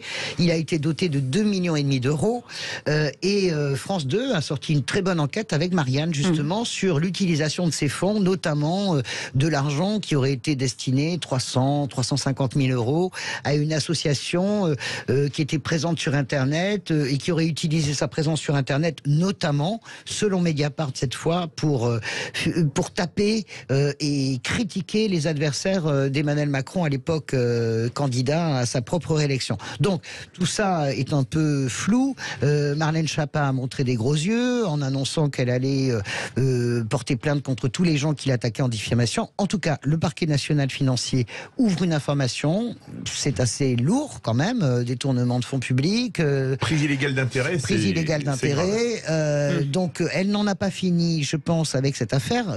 Qui dit ouverture d'une information ne dit pas mise en examen et encore moins condamnation. On est d'accord. Le PNF fait son travail, mais en tout cas c'est un message fort, je trouve, qui est envoyé à l'adresse aussi du gouvernement. Alors vous voulez réagir bien sûr sur ces informations, vous n'hésitez pas, 0826 300 300. Justement, j'allais demander... En même temps, il me semblait que ça devenait inévitable tout de même. On en parle depuis 15 jours, 3 semaines. Ça a mis du temps, pour le coup, parce que ça fait quand même un mois et demi, maintenant oui, qu'on en parle. C'est vrai. C'était plus rapide pour Fillon, oui. Marlène Schiappa conteste absolument avoir commis. Elle met ça sur le dos, je crois, de Christian Gravel. Attention, le micro, Philippe. On va voir. Oui, on va Donc voir. le PNF sert à quelque chose. Et il est urgent d'attendre. En fait, oui, comme tu le disais, c'est un signal, mais en fait, on n'en sait rien et on va laisser le temps faire son action et voir ce qui se passe et voir la profondeur du sujet. Je trouve, et du coup, ça sera une transition avec ce sujet de violence. On est tous en train d'observer la dérive de l'un ou de l'autre et dès qu'il y a un écart, ça y est, on saute dessus, etc. Et la machine a tendance à s'emballer. Et donc du coup, dans toutes les situations, et pas simplement que politique. Donc du coup, faut prendre un peu de recul. Ouais, enfin, laissons-les travailler et puis on verra. Parce qu'il c'est pas la première fois qu'il y a une ouverture d'informations. Une fermeture, comme pour Ségolène par exemple. Le parquet avait ouvert une information pour en plus une note de taxi de 65 €. Je le dis, parce que et finalement ils ont tout refermé. Donc bon. Peut-être que ça aura une incidence politique. Peut-être que ça fera bouger le président. Si Marlène Schiappa est obligée de n'être plus là, il y aura peut-être un changement. Pierre-Yves Martin, comment sortir du piège de la violence dans la société française en 2023 ? Vaste question et vaste sujet. Ouais, alors je vais être très rapide. En fait, j'observe, comme tout un chacun, que les manifestations depuis 2, 3, 4 mois sont l'objet de violence. J'observe depuis 2-3 ans, depuis le Covid finalement, que entre nous, dans les relations humaines que l'on a, il y a une vraie violence verbale, il y a un vrai esprit de conflit, de non-écoute, de non-respect de l'autre. Et du coup, je me suis simplement posé la question, parce que à titre personnel, je commence à saturer avec ce sujet de violence. Je trouve que tout est violent. On voit des images ultra violentes, on est violents les uns avec les autres, et ça me correspond pas, et ça commence à m'agacer. Et donc du coup, j'ai essayé de me demander, parce que sur les sujets d'actualité, que ce soit sur le sujet de l'immigration, des flux migratoires, on va éviter de critiquer les uns et les autres en matière de gestion d'immigration, mais que ce soit sur le sujet de l'immigration, que ce soit sur le sujet du climat, que ce soit sur le sujet de la relation que l'on a avec les politiques, c'est ultra violent. Et donc du coup, je me suis simplement demandé... Qu'est-ce qu'on pourrait essayer d'imaginer en termes de réflexion ? J'ai absolument pas la prétention d'apporter des solutions disponibles, concrètes, pertinentes, justes, mais je me suis dit, voilà, peut-être qu'il y a un premier point en France, c'est d'essayer peut-être de repenser les choses par rapport au reste du monde. On est un super beau pays, on est un pays extraordinaire, avec certes des failles, des limites, etc., mais on dispose de trésors géographiques, culturels, humains, plein de choses. C'est un super pays et on a tendance à oublier qu'à côté, dans le reste du monde, c'est pas toujours super vert, super rose. Voilà. Que ce soit en termes de travail, que ce soit en termes de conditions de vie, de qualité de vie, simplement de lieu de vie. Ça, c'est le premier élément. Le deuxième élément, c'est que ça serait bien aussi de voir par rapport à notre définition de ce que l'on veut en termes de société, et donc du coup simplement de se poser la question de quelle société on veut. Et enfin, le dernier point, c'est que chacun peut-être soit un peu plus acteur et responsable de son sort, de son existence. Peut-être qu'on a un petit peu tendance à avoir un effet mouton. Voilà. Merci beaucoup Pierre-Yves Martin. Vous restez quoi? Mais c'est bien. Encore une fois, quelqu'un est bienveillant. Non, Même mais si moi tout le monde déteste ce mot, moi je l'adore. Voilà. Moi je l'aime quand il n'est pas galvaudé. Ouais. La vraie bienveillance, c'est de capable aussi d'être sévère avec les gens qu'on aime. Oui, absolument. Ça c'est vrai. Vous avez raison. Dans un instant, on va parler. C'est à votre égard. Voilà. Et bam, prenez ça. Ça m'étonnerait. On va parler éducation. Là, justement, il faut qu'on en parle toutes les deux de l'éducation. Oui, c'est ça, l'éducation des enfants. Hein, les enfants qu'on a eus ensemble, toutes les deux. Vous savez pas, on a 3 enfants ensemble. Oui, on a 3 enfants ensemble. C'est un homme. Et ben il s'appelle Éloine. Il s'appelle Eudebert. Je vous rappelle quand même qu'entre 2 femmes, on pourrait avoir des enfants aussi, Françoise. Faut-il supprimer les filières qui n'ont pas de débouchés? C'est notre grand débat dans quelques instants. A tout de suite, on vous souhaite la bienvenue. Bienvenue dans Les Vraies Voix. On est ensemble jusqu'à 19h avec nos chouchous. Philippe Bilger est avec nous, Françoise Degaut est avec nous, Pierre-Yves Martin est avec nous. Même si on dit ça tous les jours avec des vraies voix différentes, mais c'est notre famille. Voilà, c'est la famille. Merci. Et parfois, je le pense. En ce qui vous concerne, Philippe, je le pense. Je suis désolée de vous le dire. Nous, on peut aller se brosser, Pierre-Yves et moi, évidemment. Non, mais c'est important de le dire, que nous avons de la chance de travailler avec, en tout cas, des vraies voix qui nourrissent le débat tous les jours et de façon intelligente. Absolument, et on a la chance de travailler, vous faites bien de le dire, et vous avez bien raison de le dire. Et j'en profite pour remercier nos équipes qui travaillent durement aujourd'hui, et tous les jours d'ailleurs, à la mise en place de cette émission. Allez, tout de suite, le coup de projecteur des vraies voix. Les Vraies Voix Sud Radio, le coup de projecteur des vraies voix. Et aujourd'hui, un bachelier professionnel sur 2 parvient à s'insérer dans l'emploi dans l'année suivant l'obtention de son diplôme. Dès lors, une nécessité pour le gouvernement de réformer le fonctionnement du lycée professionnel. Présenté aujourd'hui lors du déplacement d'Emmanuel Macron à Saintes, lors d'une mesure phare du programme, concerne l'adaptation des offres de formation aux besoins de l'emploi. Certaines formations sont en sursis, Philippe. Oui, comme celle de gestion de secrétariat qui offre moins de débouchés et qui risque d'être supprimée. Emmanuel Macron souhaite se tourner vers les formations dans les métiers d'avenir et ceux en tension, avec pour objectif d'aller vers 100% d'insertion professionnelle. Alors est-ce que pour vous c'est une bonne chose de supprimer les filières qui offrent pas ou peu de débouchés et en promouvoir celles qui en offrent? Dans tous les cas de figure, on vous attend au 0826 300 300. Et pour en parler, notre invitée Nadia Alran est avec nous, secrétaire départementale de SE-UNSA, syndicat d'enseignement. Bonjour, bienvenue sur Sud Radio, enfin je dirais plutôt bonsoir à cette heure-ci. Bonsoir. Bonsoir. Vous êtes dans les Pyrénées-Orientales. Ces filières, Philippe Bilger, qui aujourd'hui peuvent mourir de leur belle mort parce que finalement il y a plus d'issue. À un moment donné, il faut supprimer les subventions, les formations, tout ça. Je serais là-dessus, Cécile, d'autant plus prudent que ma réaction naturelle me pousserait à répondre rapidement, affirmativement à votre question.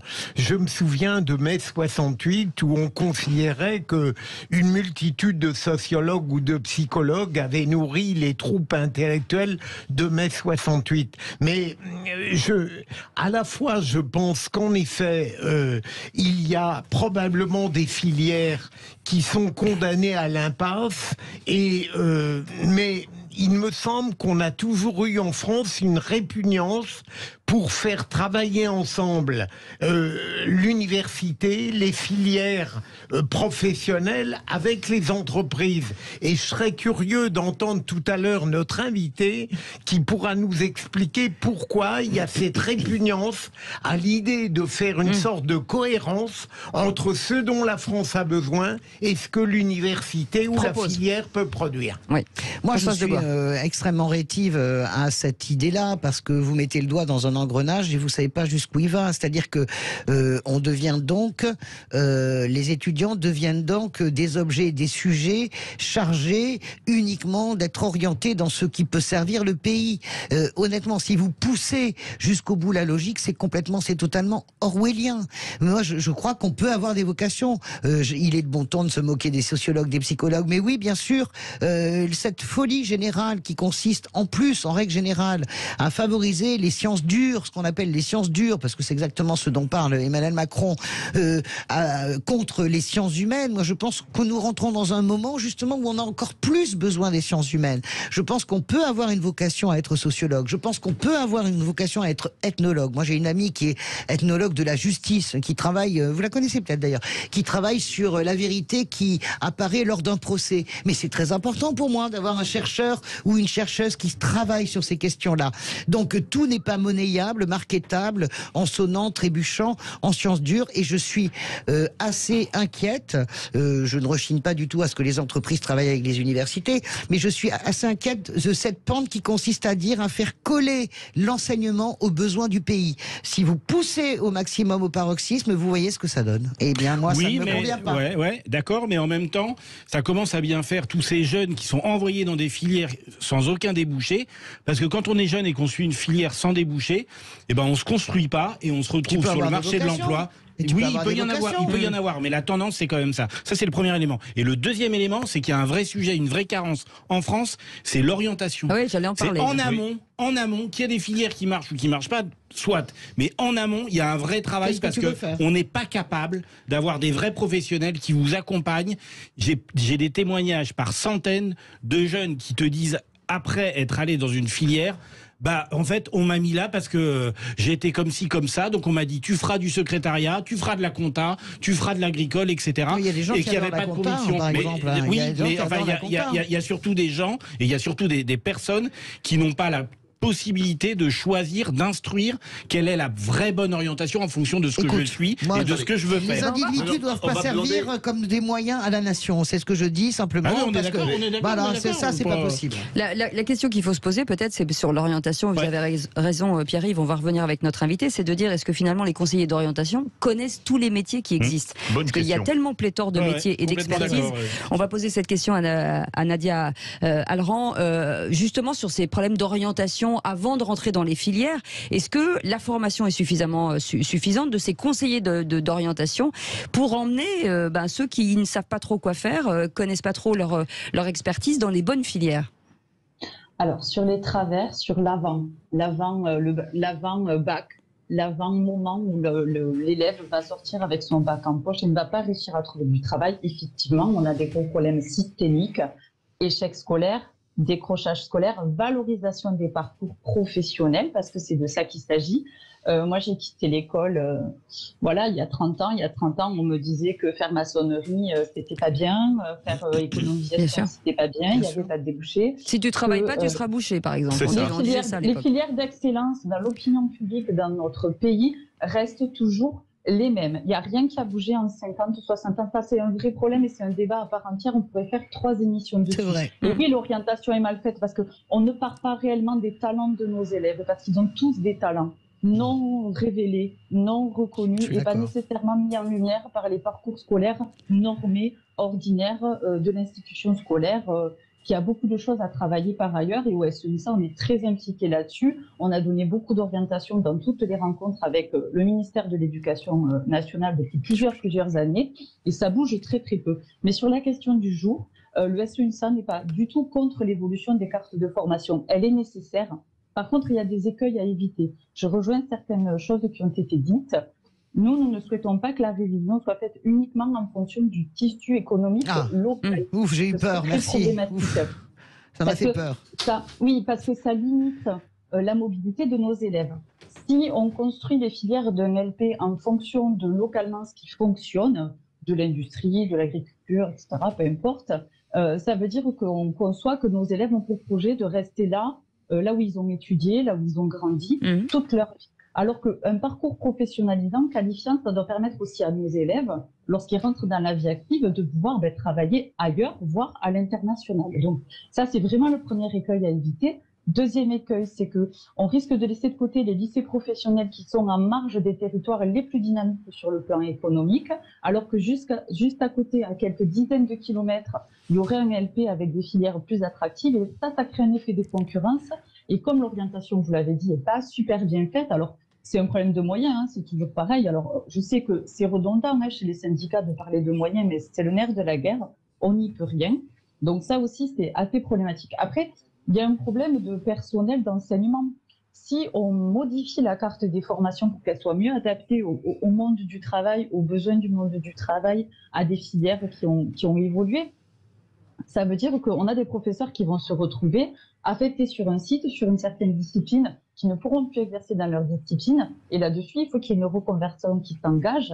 Et notre ministère n'a pas mis les moyens nécessaires à un moment donné, quand la question s'est posée. Ça avait déjà été fait par Jean-Michel Blanquer sur les filières gestion-administration. les moyens à mettre en œuvre pour que les professeurs puissent se réadapter avec d'autres disciplines n'ont pas été mis, les moyens nécessaires n'ont pas été accordés, donc c'est très complexe. Vous avez une orientation qui s'est mal passée ou qui s'est bien passée pour vous ou vos enfants. On vous attend au 0826 300 300. Est-ce que le lycée professionnel n'est pas finalement l'enfant pauvre de l'éducation nationale? Finalement, on a toujours tendance à dire le lycée professionnel, oui, c'est pour les losers, mais à un moment donné, il va falloir aussi arrêter de dire ça, non? Mais sauf que c'est plus du tout la réalité. C'est pour ça, je vous le dis. Il y a certains chiffres, mais moi je pense qu'effectivement, comme ça a été dit, il y a des élèves qui subissent leur orientation. Ce n'est pas une orientation choisie, mais on a quand même aujourd'hui sur le marché du travail des grosses carences dans certains secteurs d'activité. Et il y a une sonnette d'alarme qui est tirée, parce que bon, alors après, il faudrait aussi qu'on parle de la valeur travail dans notre pays. Est-ce que dans certains secteurs d'activité, on n'arrive pas à recruter parce qu'il y a de la pénibilité et aujourd'hui, les jeunes n'ont plus envie de se diriger vers ces secteurs? Ça, c'est la réalité. Moi, je vis dans les Pyrénées-Orientales, le gros secteur du tourisme. Il faut des cuisiniers, il faut des serveurs, il faut des personnes qui font des filières de l'hôtellerie. Je ne sais pas si les filières de l'hôtellerie, aujourd'hui, elles font vraiment arriver les enfants qui sont en 3e. Parce que c'est les conditions de travail. Vous êtes d'accord avec moi que ce sont les conditions de rémunération. C'est-à-dire qu'à un moment donné, on se retrouve dans une carence et dans un désert pour remplir les offres d'emploi, parce que pendant des années, il y a une grande majorité de patrons d'hôtellerie qui ont complètement déconné, si je puis m'exprimer ainsi, avec les horaires de travail et les salaires. Et quel avenir de progression? Vous êtes chef de rang, ok, d'accord, toute une vie, vous finissez à 60 ans cassé, vous avez amélioré votre salaire avec les pourboires, and so what? Non, c'est pas sérieux. Vous avez posé, Cécile, une question que je voulais formuler, parce que j'ai connu une période où, évidemment, les parents, lorsqu'ils avaient le choix, préféraient envoyer leurs enfants dans une filière non matérielle, non professionnelle, où ils échoueraient, plutôt que de leur donner une filière professionnelle où ils réussiraient. Donc, si je comprends bien, vous pensez que ça a complètement changé aujourd'hui, que l'état d'esprit n'est plus le même? Je crois pas. Non. Moi, j'ai eu une maman d'élève d'un élève de CE2 l'année dernière. CE2, on a 8 ans, qui a dit à son fils comme une menace, mais regarde, si tu ne travailles pas assez bien à l'école, tu vas devenir maçon comme ton oncle. Et c'était une menace dans sa bouche. Alors qu'aujourd'hui, je pense que toutes les personnes qui sont dans le BTP, il n'y a pas de problème d'emploi, il n'y a pas de problème de chômage. Il y a toujours eu en France un racisme anti-travail manuel. Une dévalorisation du travail manuel. En France, toute l'élite fonctionne de la même manière. Écoutez, on l'a opposé à l'intellectuel. Mais bien sûr, mais en Italie c'est pareil. Écoutez, il y a un problème de l'élite et de ce qui n'appartiendrait pas à l'élite. Moi, j'ai un copain qui est prof d'université à Sienne et dont le fils un jour a atterré toute la famille en disant « Papa, maman, je veux être menuisier. » Alors là, ça a été le drame pendant 6 mois. Et ben, il est devenu menuisier ébéniste. Il est super heureux. Les parents aussi. Vous savez, on a reçu un orfèvre ici. Il y en a 5 en France. Et il a dit j'ai du travail jusqu'en 2034. 0826 300 300. Olivier qui nous appelle des Yvelines. Bonsoir Olivier. Bonsoir Olivier. Bonsoir. Une réaction. Alors, entendez-vous bien? Oui, alors 2 points, je vais être rapide, il faut que je synthétise. D'une part, je suis assez surpris par ce côté utilitariste dans une société qui change beaucoup. Entre le moment où on identifie un besoin et le moment où on peut mettre sur le marché des gens compétents pour y répondre, je suis déjà assez dubitatif sur cette question-là. Et puis le deuxième point de réflexion, on a fait des erreurs stratégiques assez majeures en France sur des sujets de plus haut niveau. Par exemple, on a arrêté complètement les recherches dans le monde du numérique au moment où on nous expliquait que Minitel c'était l'avenir, et on se retrouve aujourd'hui avec des décisions utilitaires qui ont été prises à l'époque avec des fonds qui ont été coupés sur des recherches très stratégiques parce que à haut niveau on avait décidé que c'était pas utile, et aujourd'hui on se retrouve planté sur ces sujets-là. 0826 300 300, bougez pas Olivier. Sandrine est avec nous, elle veut réagir aussi. Sandrine? Non, moi je voulais réagir que au niveau de la filière professionnelle, personnellement je trouve que ça n'a pas, le regard n'a toujours pas changé, quoi. Je veux dire, moi j'ai mon fils actuellement qui a 17 ans et au niveau de l'orientation, c'était toujours pareil. Vous aviez les profs, si tu travailles pas bien, tu vas aller en filière professionnelle, tout ça. Enfin, il y a toujours ce regard négatif, voilà, sur la filière professionnelle. Alors que moi, ça m'aurait pas dérangé que mon fils soit boucher, même il aurait mieux gagné sa vie. Mais on est toujours axé sur les services, sur le tertiaire, sur le tourisme, sur voilà. Vous voyez ce que je veux dire? Et du coup, voilà, on dévalorise les élèves. Et puis après, voilà, il y a la pénibilité aussi dans le bâtiment. Un maçon, il va travailler pour. Enfin, moi, je parle dans le Cantal pour 1 400 €. Au bout de 20 ans de carrière, il sera toujours à 1 400 €. Il travaille qu'il neige, qu'il pleuve, qu'il vente. Enfin voilà, ça attire pas les jeunes, quoi. C'est sûr. C'est normal. C'est normal. Voilà. Le problème, c'est pas le travail à la base, c'est de pouvoir avoir une évolution. C'est ça qui est intéressant. C'est le salaire. On tombe sur les salaires. Et la considération qu'on a pour les métiers. Oui. Et la considération qu'on a pour les métiers. Vous avez bien raison de le dire, bien entendu, Philippe Bilger. Merci beaucoup à tous d'avoir été avec nous. Merci en tout cas de nous avoir suivis. J'ai perdu le nom de Nadia Alran, secrétaire départementale du SE-UNSA, syndicat d'enseignants dans les Pyrénées-Orientales. Merci beaucoup Sandrine et merci beaucoup de nous appeler. Vous restez avec nous, on revient dans quelques instants. À tout de suite. Et Philippe Bilger est avec nous, Françoise Degois est avec nous, Pierre-Yves Martin est avec nous et ça nous fait très plaisir de les avoir. Je suis en train de me rendre compte à quel point Cécile de Ménibus est toujours plus dure avec les filles qu'avec les hommes. Elle a toujours des critiques plus dures avec les femmes qu'avec les hommes. C'est incroyable. Non, en général, elle a raison, je ne l'ai jamais vue en défaut. La lucidité était parfaite. Une matcha, on a une matcha parmi nous. Pas du tout, Françoise. J'essaye vraiment le maximum d'être juste. Je l'ouvre pas beaucoup, mais quand je sais pas ce que je trouve même parfois vous êtes parfois excessivement favorable au sexe prétendu faible. Oui, oh, dis donc, toi, ça y est, les grands machos, qu'est-ce que j'ai pas non, mais pas du tout. Est-ce qu'on peut repartir, on repart, on fait un reset? Je n'ai rien dit, j'ai pas prononcé cette phrase. Allez, c'est parti. Parce qu'on nous attend au 0826 300 300. Et Richard qui est avec nous, qui nous appelle de Toulouse. Bonsoir Richard. Bonsoir Richard. Bonsoir à vous. Comment ça va Richard? Très bien. C'est un habitué, Richard, vous devrez voir. Richard, c'est plusieurs fois qu'on vous a. Il me semble. Richard qui est ingénieur, c'est ça? C'est marqué dessus. Oui, tout à fait, ouais. Et vous voulez réagir sur notre grand débat, enfin notre coup de projecteur entre la conciliation des offres de formation et des offres d'emploi?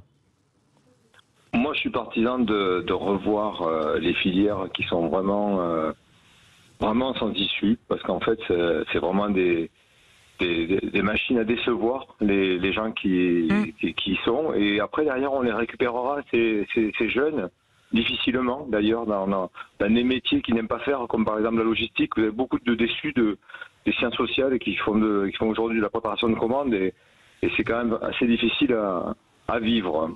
Pour ma part, je pense surtout au-delà des textes de loi, du budget, il faut réconcilier deux mondes. C'est le monde de l'éducation qui est fermé un peu sur lui-même. Il y a beaucoup de professeurs qui n'ont connu que ce monde-là.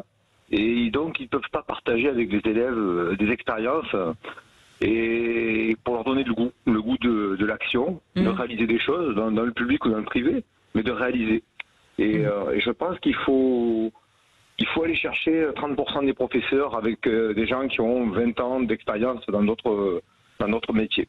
Et je pense que là, on fera un break, on réconciliera ce monde, et pour les jeunes profs, peut-être leur proposer l'opportunité d'avoir un an à vivre en dehors de la grande maison. Mais Richard, vous avez évoqué deux mondes, celui de l'éducation et de l'entreprise. C'est ce que vous vouliez dire. C'est ça. Oui. Oui, tout à fait, ouais. Mais moi, je comprends pas votre proposition, Gérard, honnêtement, quand vous êtes professeur. Richard, pardon. Richard, non, mais quand vous êtes professeur, c'est une vocation. Vous dites, les professeurs sont fermés, oui, ils sont absolument... Pas forcément. Bon, écoute, moi, je sors d'une famille de profs. Je suis désolé, on est profs de génération, sauf moi qui ne le suis pas. Mais il y a quand même une part très importante de vocation. Quel est l'intérêt de mélanger... non, mais faire un stage d'un an en entreprise, pourquoi tu ferais un stage d'un an en entreprise? C'est quoi quelle est l'idée derrière? Non, mais on va demander à Richard. Mais ça n'a aucun sens. Pour un prof d'économie, c'est peut-être bien de connaître l'entreprise. Mais écoute-moi, je vais demander donc à un entrepreneur de faire un an de stage dans une école. J'ai compris que Richard proposait d'oxygéner un peu le milieu de l'école et de faire venir 2 secondes et de faire venir des professionnels du monde de l'entreprise qui viendraient faire un job de professeur d'enseignement. C'est ça, Richard? Mais d'apprendre quoi? Attendez, Richard. Richard. Et en quoi un professionnel de l'entreprise, a quelque chose à dire sur l'histoire géo, la philosophie? Peut-être que pour les conseillers d'orientation, de découvrir de nouveaux métiers, de nouvelles entreprises, c'est peut-être intéressant aussi de faire un peu. On parle des profs. Les conseillers d'orientation ne sont pas les profs. Imaginez un jeune Indien qui a 25 ans, en pleine possession de ses moyens, qui apprend aux jeunes comment il faut tuer le bison, chasser le bison, et lui, il n'a jamais chassé le bison. Donc lui, il reste dans la grotte, on lui ramène... C'est celui qui a 62, 64 ans qui lui ramène un morceau de bison à manger et lui, il n'a jamais chassé et il explique aux jeunes comment chasser. Moi, je pense que surtout dans les filières professionnelles, il faut oxygéner. Mais ça arrive, ça existe déjà dans les lycées professionnels. Avec des gens qui ont des moyens pour former, qui ont une cinquantaine d'années. Oui, mais Richard, ça existe déjà dans les lycées professionnels. Ça existe depuis très longtemps. Dans la sûr. les choses comme ça, il y a beaucoup de filières où il y a des professionnels. Ça, c'est sûr. Je ne comprends pas vous parlez, par exemple, du bac général, par exemple, parce que dans les lycées professionnels, vous réinventez quelque chose qui existe déjà. Un ingénieur peut faire prof de maths, on en manque grandement. Oui, ça c'est vrai. Ouais. Non, mais là où il a raison, ce qui est intéressant, c'est quand on voit, nous, des sixièmes qui arrivent à la radio. Bon, la radio c'est particulier, mais qui ont des stages dans des entreprises et qui peuvent découvrir des choses qu'ils ne connaissaient pas du tout parce que leurs parents leur ont pas parlé. Parce que voilà. Oui, mais peut-être accélérer ça, qui est plutôt pas mal. Je sais pas qu'il faudrait surtout, avant tout, mieux payer les profs, mieux les former et en recruter beaucoup plus que de faire des mélanges tout à fait improbables avec des chasseurs de bisons qui ne savent pas chasser. Il faut baisser aussi le nombre d'administratifs, rue Grenelle, etc. Mais moi je pense que les univers qui marchent, on n'a pas besoin de faire des inclusions pour connaître le monde de l'autre, ou alors on va tout mélanger. Je pense que si, moi. À la rigueur, pour la magistrature, je trouve ça intéressant. Le raisonnement de Richard est valable. Si elle allait connaître certains milieux dont elle va appréhender après les comportements, ce ne serait pas inutile. Oui, mais pas les entreprises. Tout à fait. Voilà.